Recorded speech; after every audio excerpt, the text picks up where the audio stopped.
Next May, millions of students from around the world will complete their studies and start to enter the workforce. That means 300,000 new graduates in the UK, 1.5 million in the US, and 6 million in China.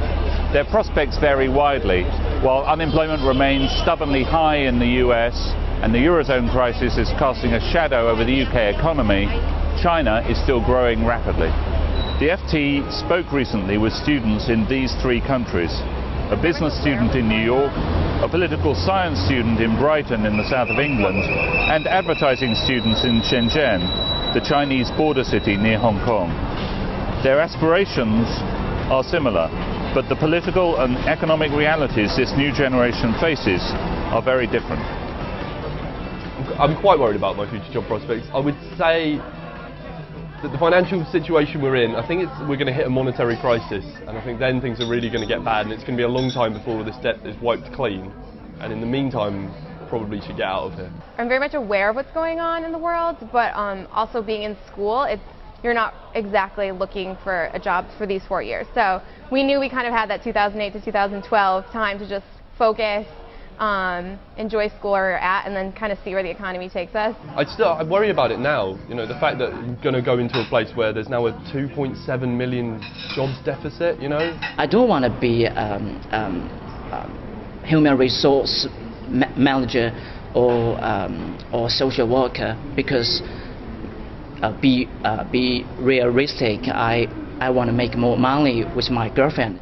So although the economy is not like an ideal situation, I would say I'm definitely optimistic about the future. 金钱的话，他们也没有特定的要求，就不会说我的生活质量要达到什么样子。他们就是觉得我现在够吃够穿够用，我已经很幸福了。到我们这一代的话，就想的会比较多，我们会想以后我的工作是什么样子的，比方说我要去哪种地方工作。For Chinese students, there are exciting economic opportunities, but they still have to operate within the political boundaries set down by the Communist Party. Americans are freer, but they face a faltering economy. All of these students share a common frustration with their governments. Talking about politics is limited. We can't talk about something about our government, our parties, our party, and so on. In Hong Kong, there's more chance for us to get more money and have a better life. It's all the same. Like everything is about how much tax they're going to take and what things they're going to spend it on, and that's the only. There's no political philosophy anymore, and I don't think there has been for a very long time. And I think I don't know what's going to happen. I mean, it feels like it's almost the end of politics. Either that or there'll be a rise of another party. But no, it doesn't feel good. The government in China will limit us to chasing the freedom, to chasing everything. But to me, it's like kind of like all we know. So the economy hasn't been great. You know, the government has. You know, it hasn't been amazing. The situation hasn't been amazing either. So this is kind of the business environment that we've always known. We've been functioning in it. So.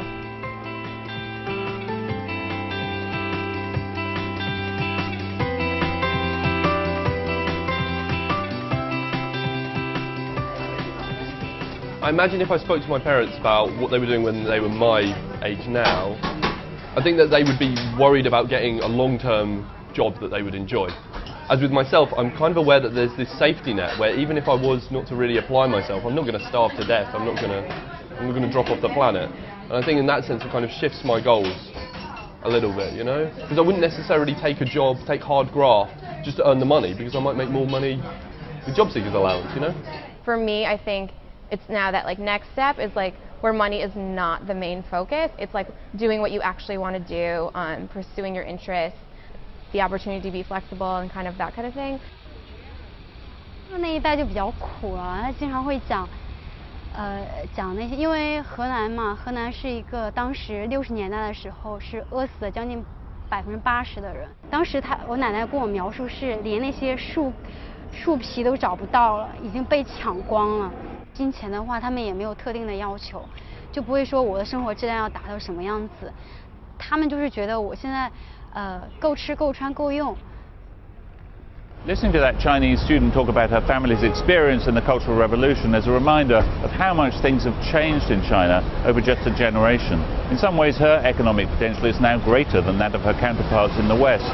Yet all of these students face a volatile world in which their parents' experience may be less relevant than in the past. John Gapper, Financial Times, New York.